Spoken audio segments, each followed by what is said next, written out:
Welcome back to the complete online dressage course by HowToDressage.com. Now in this presentation we're continuing on with the scales of training. We're looking at scale 2, which is suppleness. So in this presentation we're going to look at first what exactly is suppleness in the terms of dressage, what are indicators of suppleness, indicators of a lack of suppleness. We're going to look at the 4 areas that make up suppleness and how to improve upon each area. So as a quick recap, here is your dressage scales of training pyramid. Now I've already covered relaxation and rhythm, which leaves us here. Now as you can see, suppleness is the second of the scales of training, and because of this it will always be one of the earliest focuses when you're training a young horse. Now once you've achieved a fair degree of rhythm, which is the first scale in all the horse's paces, then you can start to work on suppleness. But like everything else in the training scales, no single scale can be worked on in isolation from the others. And what you will find is that as you work on suppleness, your horse's rhythm will continue to improve, as will his relaxation, and a reasonable contact becomes more possible. So, what exactly does suppleness mean within the dressage scales of training? Well, here is the FEI definition for it. It basically means pliability, the ability to smoothly adjust the carriage and the position without impairment of the flow of movement and balance. Now this applies mainly to longitudinal suppleness and lateral suppleness, which are the words in green. Now don't worry too much if you don't understand those words, because we are going to cover them later on in this presentation and how they actually apply to your horse's suppleness. But for the purpose of this definition, just try to think of suppleness as that pliability of the horse. So how do you know if your horse is supple? Well, here's a list of indicators of suppleness. Now, if your horse is supple, you will have a relaxed and happy expression with elasticity in the steps. Now, there will be a quiet mouth gently chewing the bit to form an elastic contact. Now, don't get that confused with a horse that is frantically gnawing at the bit or snatching at the reins. That is a sign of tension, but a quiet mouth that is gently chewing the bit is desirable. The same thing goes for a swinging back and a gently raised and swinging tail. Don't get that confused with a horse that is swishing his tail all over the place, which again can be a sign of tension. But a gently raised and relaxed swinging tail is desirable. And again, we want to see a soft and rhythmical breathing, which shows that the horse is physically and mentally relaxed. Now, the biggest test of suppleness is that when the reins are given, the horse stretches forward and down to the bit without losing rhythm or balance. This bit comes up frequently within this presentation in almost all areas of suppleness, and you'll see just how important this is and why it's an exercise in dressage tests and why judges want to see you do it. Now, in contrast to that, let's look at indicators for a lack of suppleness. So if your horse is not supple, here's what you're likely to see. So the horse will be tight through the back. It will have a clamped or a tightly swishing tail, which is obviously the opposite of what we were talking about earlier. There will be glitches in the rhythm. If you're not quite sure what those glitches would look at, please look at our previous presentation on the rhythm. There will be lack of activity in the hind legs, a tense or a dry mouth. Obviously, if the horse isn't supple, it will also be crooked. It will show uneven bending of the hind leg joints on 2 sides. And there will be lack of ability to conform to the arc of a curve on one or both sides. So this basically means that the horse will probably fall in or fall out or won't be able to bend uniformly through the body. Now, suppleness is made up of 4 areas, and we're going to look at each of them individually, but here's what they are. So the first one is lateral suppleness. Now this is what everybody thinks of. This is suppleness side to side. The second one is longitudinal suppleness, and this is suppleness over the back, over the horse's top line. We then have suppleness of the joints, and this is essential for activity and the ability for the horse to engage and weight carry and also to collect. And lastly, we have mental suppleness, which is the acceptance of the aids without resistance.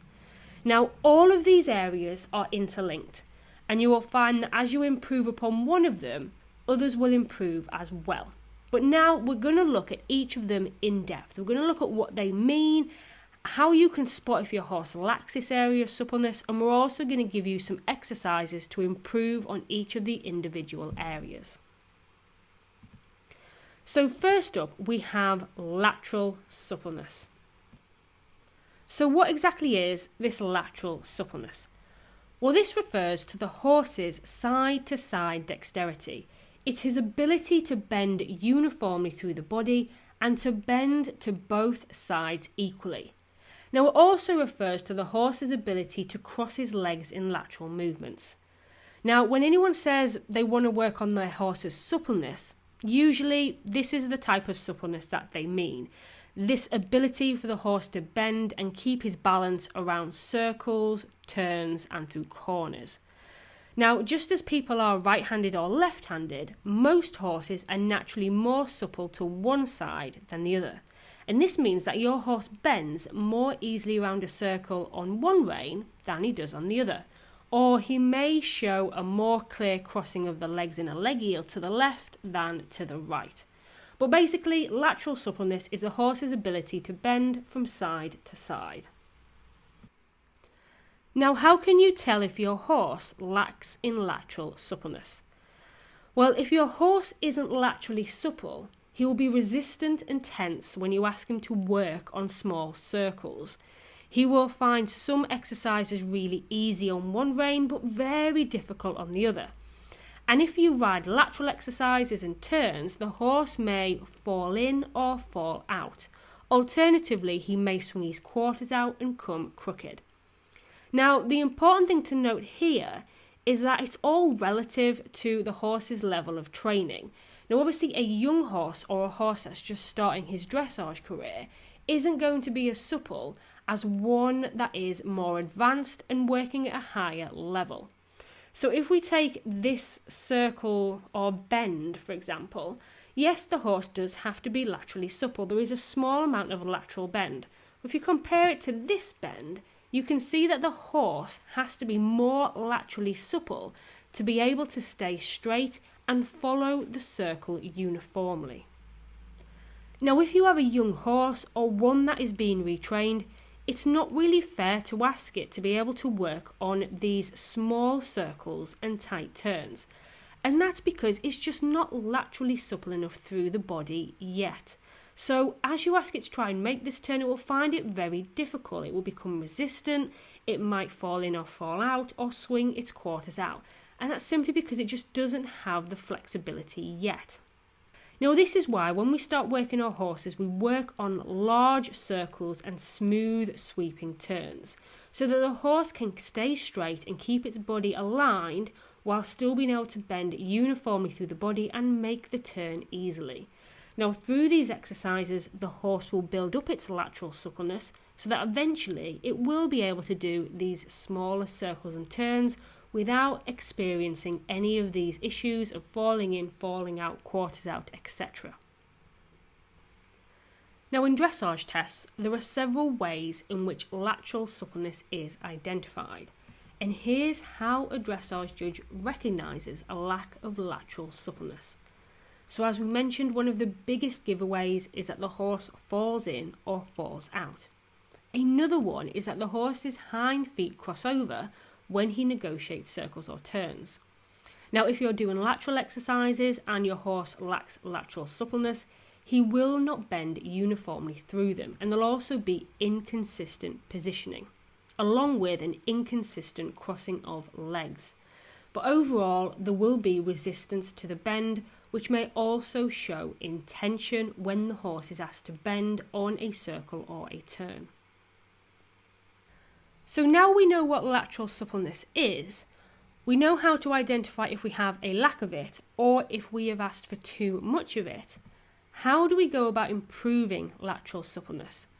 Well, here are a few tips and exercises for you. So the first one is to work your horse equally on both reins.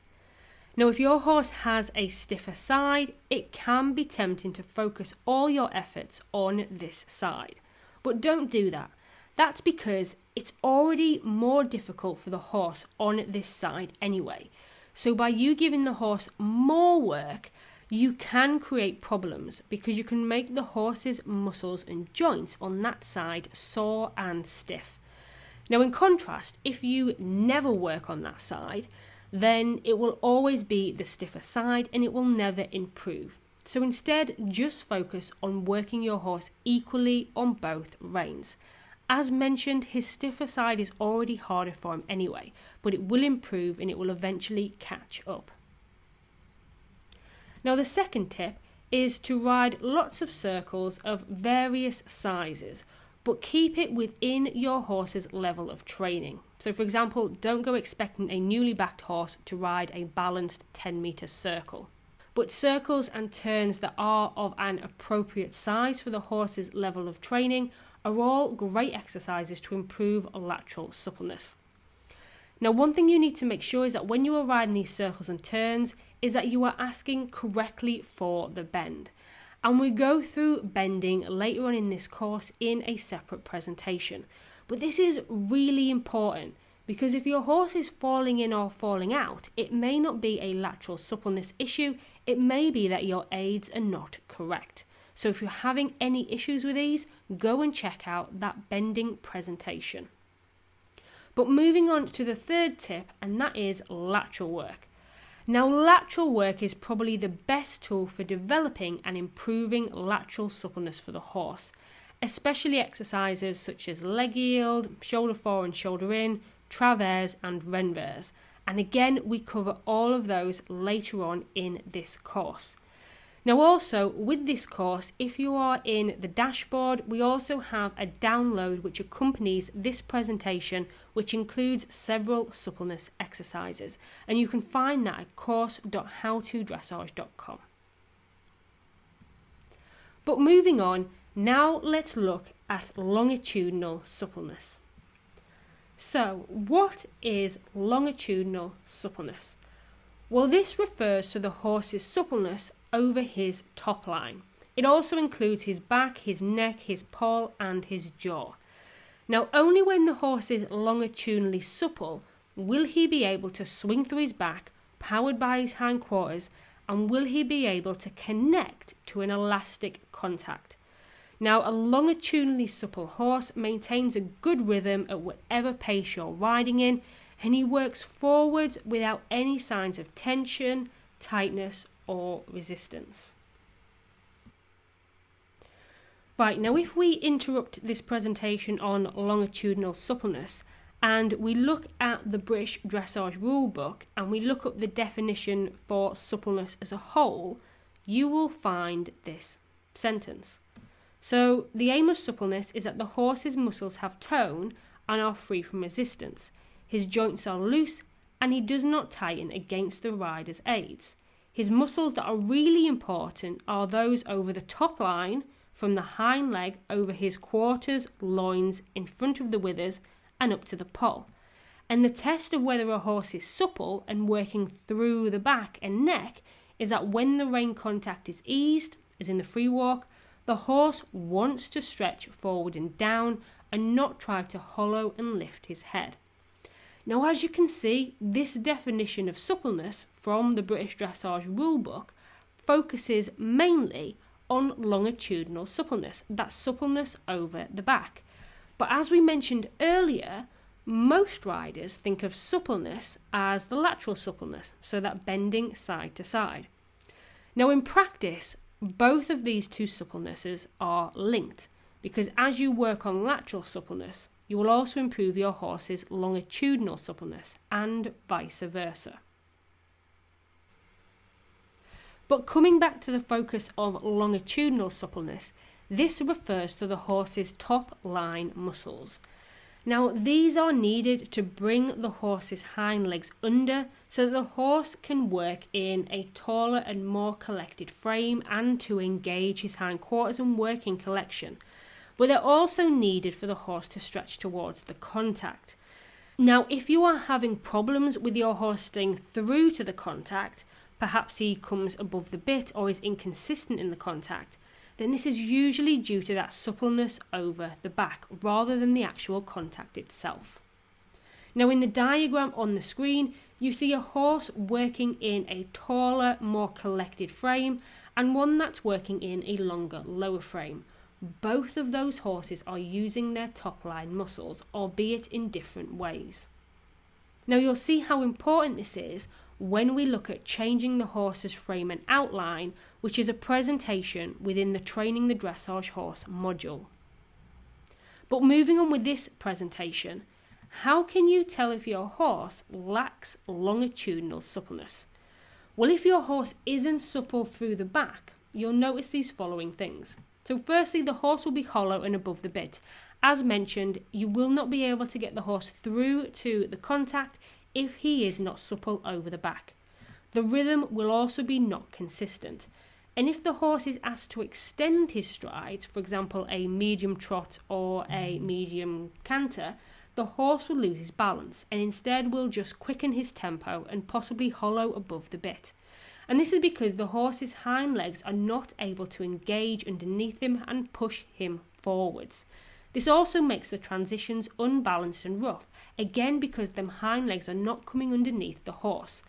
And when you ask the horse to move forward from your leg, he may be slow to react, and your horse will always be on the forehand, again because the horse is unable to step underneath his body.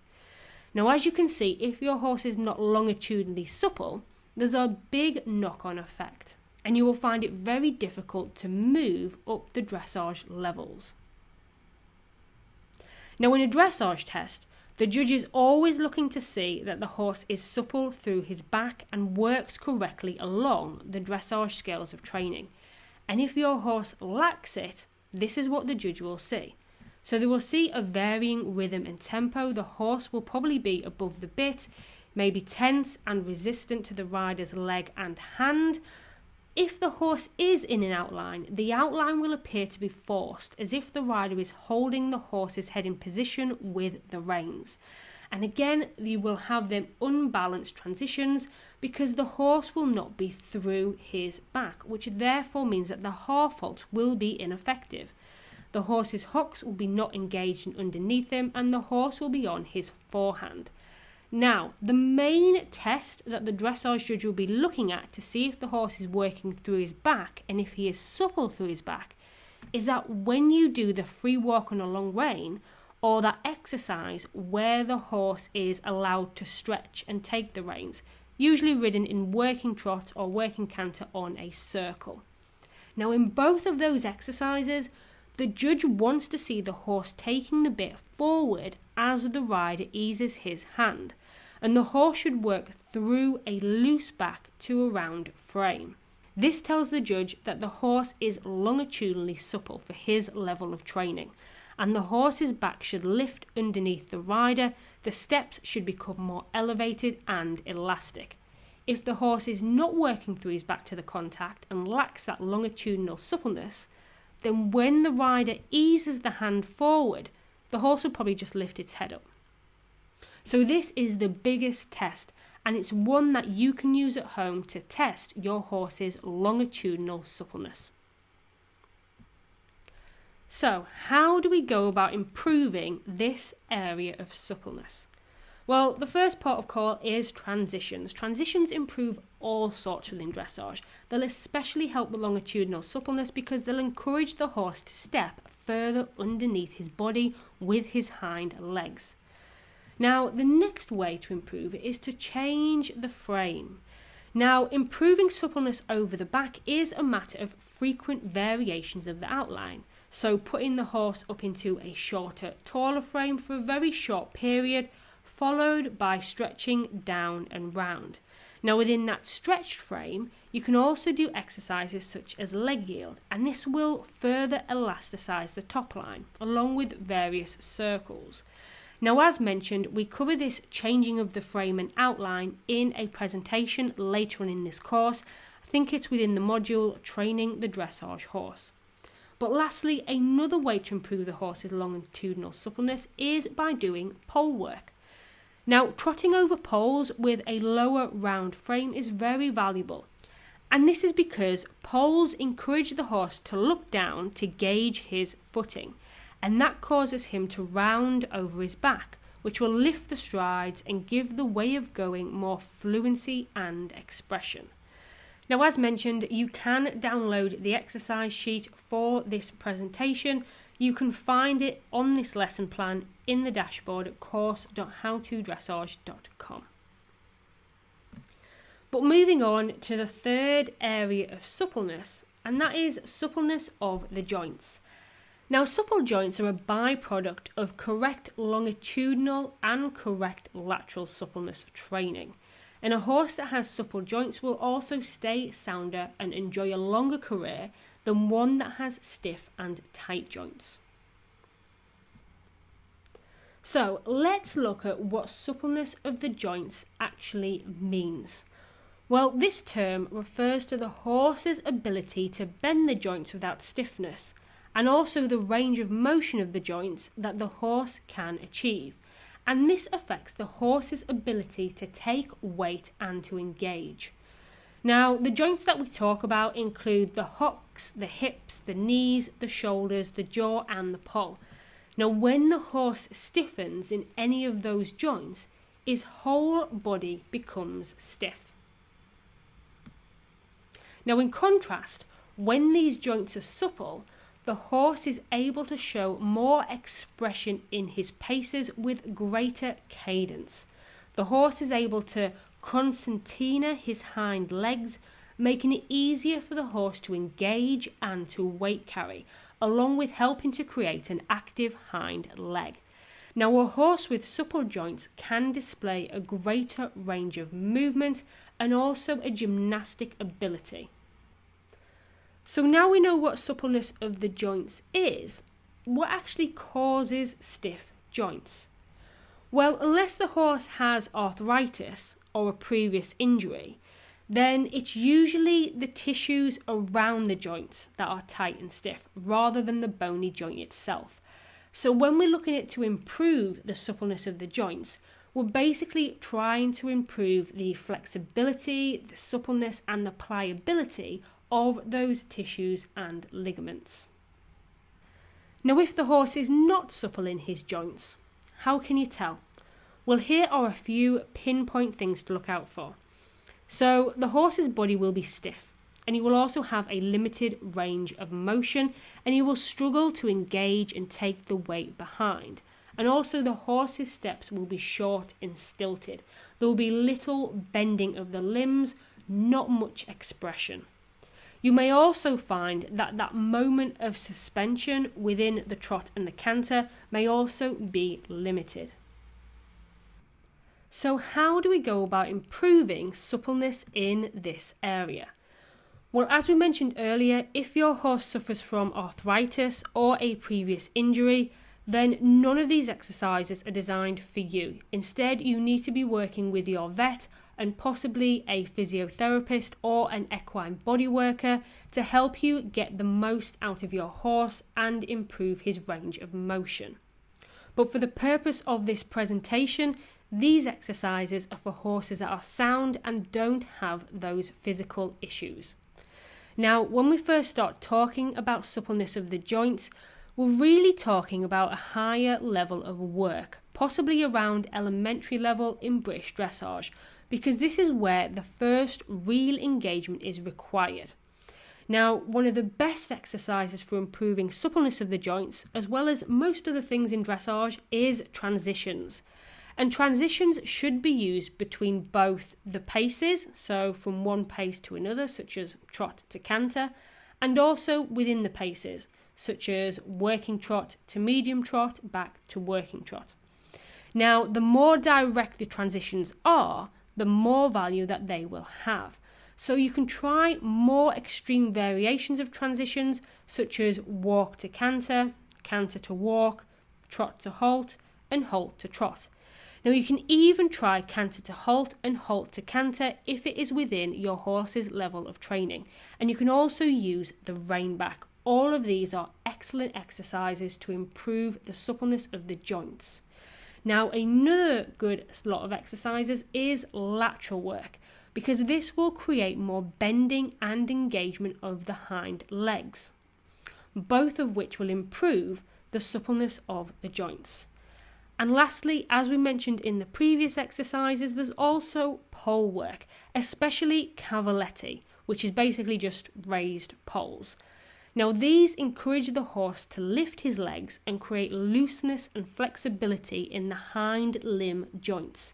Now, using cavaletti can be extremely helpful in developing that elusive joint flexibility that will help you to develop your horse's weight carrying ability, which will ultimately lead to collection. And then as your horse develops more flexibility in the hock joints and his stifle, his flexor and quadricep muscles will engage more, which will lead to an improved balance between the bottom and the top line muscle chains, which will be a more supple back and a longer, more elastic stride. So that about covers suppleness of the joints. Now let's move on to the last area of suppleness. And this one is usually forgotten about, but it's very important, and that is mental suppleness. Now, this is almost like relaxation, but there is a very subtle difference between this, as we will discuss in a second. So let's start by looking at exactly what is mental suppleness. Well, this is all about harmony, confidence, and compliance from the horse to the rider's aids. Now, only when a horse is physically and mentally free from tension can he work with true suppleness and use himself fully. This is why this mental aspect of suppleness should not be ignored. Because if the horse is tense, if he's nervous, or if he's afraid, he will tighten and hollow through his back. Therefore, he won't be longitudinally supple. He will also stiffen against your aids to bend, so he will never then be laterally supple. Now, instead, the horse should be flexible and accommodating in his approach to new exercises and new situations. Now, if you don't have this mental suppleness, it's very unlikely that you will have the other forms of suppleness because the horse will be tense and tight. So, let's look at some ways in which you can tell if your horse lacks this mental suppleness. Now, if your horse isn't mentally supple, then the horse will appear to not understand your aids for a dressage movement that he is familiar with when you ask for it in a different location, a new context, or in a different exercise. The same thing applies if you ask for a transition in a different place or a new location, and the same if you ask for a turn or a circle in a new place or location. Now, an example of this is, say you are in your home arena and you usually ask the horse to go shoulder in on a straight line. Now, the horse does this fine and is happy to comply. Now, say you then ask for shoulder in on a circle. Now, because this isn't the norm for him, the horse becomes then immediately confused, he becomes hesitant, because he lacks the mental flexibility to adapt to that change in request from the rider. So in a dressage test, how does a judge recognise if a horse is mentally supple? Well, if he is, he will respond to the rider's forwards aids as well as the half halt. He will make turns left and right immediately and easily when asked. He will bend uniformly left and right at any time. He will make transitions from one pace to another at any time, move laterally when asked to, respond instantly to the rider's aids, and he will be free from tension. In other words, the horse and rider will display a harmonious partnership, which is what the judge is looking for when assessing this mental suppleness. The horse will be relaxed and confident, he will accept the rider's aids obediently and cooperatively without showing any signs of tension or resistance. Now also, the rider will appear confident as well, and the whole picture will be of a happy cooperation. And if things don't quite go to plan, if there is a bit of miscommunication, then the rider will adapt immediately to make any necessary adjustments, and the horse will still be able to respond to it confidently without any hesitation. Now, although we are talking about mental suppleness in the horse, We also need to pay attention to mental suppleness in the rider. Now, a rider who is not mentally supple will be rigid in their way of thinking. A mentally rigid rider will stick to a particular method of training her horse, even if the horse is trying to tell them that that approach is not working. The rider simply cannot see that there may be a different solution to the problem that they are working on. Instead, the rider just persists in trying to make the horse fit the method rather than adjusting the method to suit the horse. Now, a rider who lacks this mental flexibility will always ride the same exercises in the same place of the arena in the same order. And the rider will stick to work that is safe and easy for both them and their horse, and they will never challenge the partnership with something more difficult. Instead, the rider should become more mentally supple by doing the following. So firstly, improving their own knowledge and understanding of dressage. You can become more mentally supple by improving your knowledge and understanding of the basic principles, such as the dressage scales of training. Because with this knowledge, you will then have a reliable framework that you can use to devise your schooling exercises and your basic training program for the horse. And the more knowledge that you have, the easier it will be for you to take a step away from a particular line of thought that's not working. You'll be able to take things on a different slant, maybe look things in a different way, and you'll be able to change your horse's training in a way that will suit him and provide the result that you've been struggling to achieve. In essence, you'll be able to find multiple solutions to every schooling problem, and you'll be able to work to identify the root cause of the schooling problem rather than just drilling the horse over and over again, hoping that he may magically get it right. A mentally supple rider will also be able to make the horse's daily schooling interesting and varied. And as we mentioned, they will be ready and able to change their approach when something isn't working. Now, the reason why we've put this in the presentation is because a mentally supple rider leads to a mentally supple horse. Because if the rider is mentally supple, it usually follows that the horse will be too. Now, a confident and happy rider will provide their horse with work that's interesting, that's fun, that presents a challenge to the horse that he can rise to, but is still well within his capability. And this will lead to creating a mentally supple horse. So following on from that, here are some other ways in which you can improve mental suppleness in both yourself and your horse. So the first one is to make sure that your foundation is built on trust. Now, as mentioned, this mental suppleness is all about confidence and compliance. Now, a scared horse will be tense and stiff, so you need to ensure that your horse always understands what you are asking of him and that you teach him new things in a logical and progressive manner that make the learning easy and fun. Now, another tip is to change trainers. Now, many riders will stick with the same trainer or instructor for years. Now, although it is a good idea to have an instructor that knows you and knows your horse and who can work with you over the long term, don't be afraid of booking lessons with other trainers from time to time, because a different pair of eyes can be a massive help in breaking old habits and also encouraging you to be more mentally supple.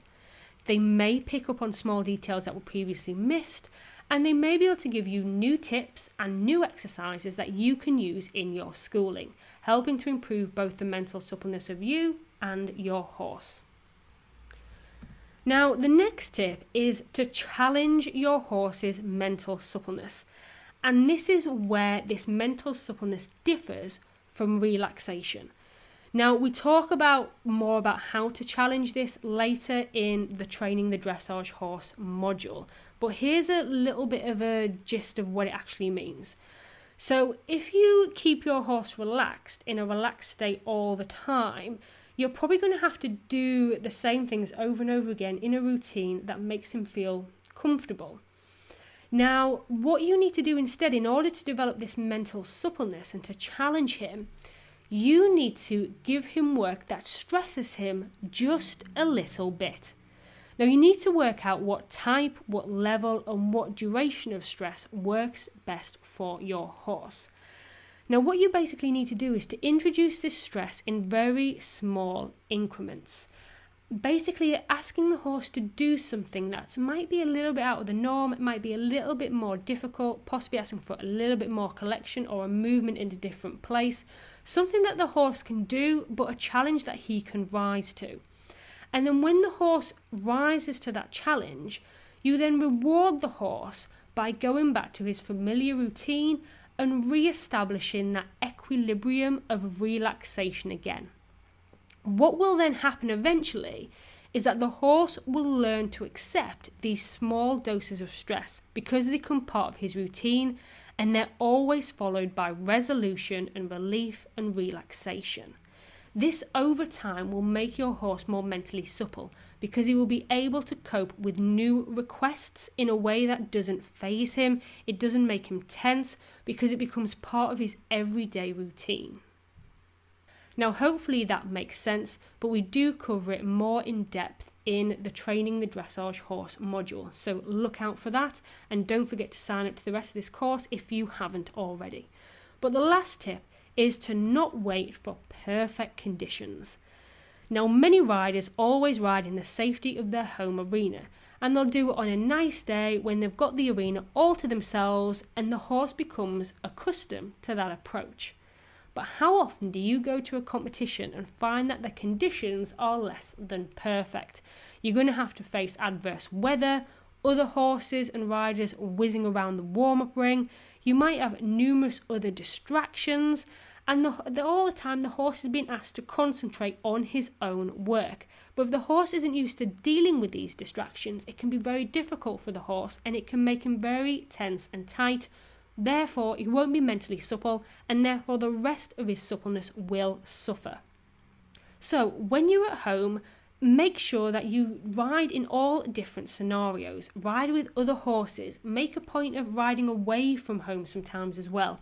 Now all these small things will help develop your horse's mental flexibility so that eventually he will be able to cope with them without losing the plot, because they'll just be normal. So we've made it to the end of this presentation, and here's a quick summary of what we have covered. So, first thing is that suppleness is second in the dressage scales of training, and it comes after rhythm. Now, there are 4 areas of suppleness to think about. The first one was that lateral suppleness, so the horse's side-to-side dexterity. Next, we have longitudinal suppleness, which was the suppleness over the back and top line. Thirdly, we have suppleness of the joints, which is the active bending hind leg, the ability to concertina the hind legs, and the ability to weight carry. And then the one we've just covered is mental suppleness. Now, all of these 4 areas are interlinked, and as you improve upon one of them, the other areas will improve as well. Now, the best exercises are circles, transitions, lateral work, and also pole work is good too. But if you want more exercises, then don't forget to go to the website course.howtodressage.com, and if you find this lesson presentation, you'll also see a downloadable exercise sheet which you can download. Has a couple of exercises in there that you can ride at home to help improve your horse's suppleness and help improve this scale in the scales of training. But we'd like to thank you very much for watching this presentation to the end. It was brought to you by HowToDressage, and if you would like to continue with this course, then please visit the website course.howtodressage.com. Thank you very much for watching.